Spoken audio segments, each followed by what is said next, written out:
Hi friends, நாம் இன்றைக்கி சாம அரிசி எப்படி சமைக்கலான்னு பார்க்கலாமா? ஃபஸ்ட்டு சாம அரிசியின் பயன்கள் என்னென்னு தெரிஞ்சுக்கலாம்.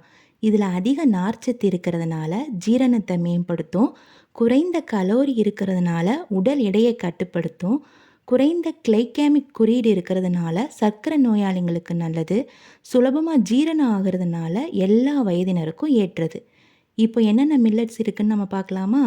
சாமை, வரகு, திணை, பனிவரகு, குதிரைவாலி இந்த 5ம் அரிசியாக சமைச்சு சாப்பிடக்கூடியது. கம்பும் ராகியும் இதே மாதிரி தான், ஆனால் கொஞ்சம் டிஃப்ரெண்ட்டானது. சிறுதானிய அரிசி கொஞ்சம் காஸ்ட்லியாக இருக்குமேனு நீங்கள் நினைப்பீங்க.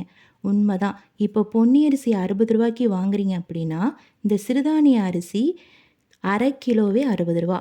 மற்ற அரிசி நிறைய சாப்பிடுவீங்க அப்படின்னா இந்த மில்லட் ரைஸ் கம்மியாக தான் சாப்பிட முடியும். அதிலே பசி ஆறிடும். அதனால் காஸ்ட் வைஸ் ஈஸியாயிரும். இப்போது எப்படி சமைக்கலான்னு பார்க்கலாமா? ஃபஸ்ட்டு இதை ஓவர் நைட் ஊற வச்சுக்கோங்க. ஏன் வடிக்கிறது இல்லை அப்படின்னா இது புழுங்கரிசியாக வரதில்லை, பச்சையாக சிறுதானிய அரிசியாக தான் வருது. அதனால் வடிக்கிறது சிரமம், கஞ்சியாக பிரியாது.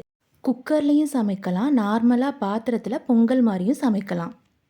இதை குக்கரில் சமைக்கிறதுனால கிளைசிமிக் லோடு அதிகமாகாது. நார்மல் மற்ற அரிசி வகைக்கு தான் குக்கரில் வைக்காமல் வடித்து சாப்பிட்றது நல்லது. இப்போது 1 டம்ளர் சிறுதானிய அரிசிக்கு 3 டம்ளர் தண்ணி ஊற்றி 5 விசில் போட்டு இறக்கிட்டா ரைஸ் ரெடி ஆயிரும். இது 10 நிமிஷத்தில் ரெடி ஆயிரும். இதுக்கு காரக்குழம்பு, சாம்பார், குருமான்னு எல்லாமே டேஸ்ட்டாக இருக்கும். மறக்காமல் ட்ரை பண்ணி பாருங்கள். தேங்க்ஸ் ஃபார் வாட்சிங்.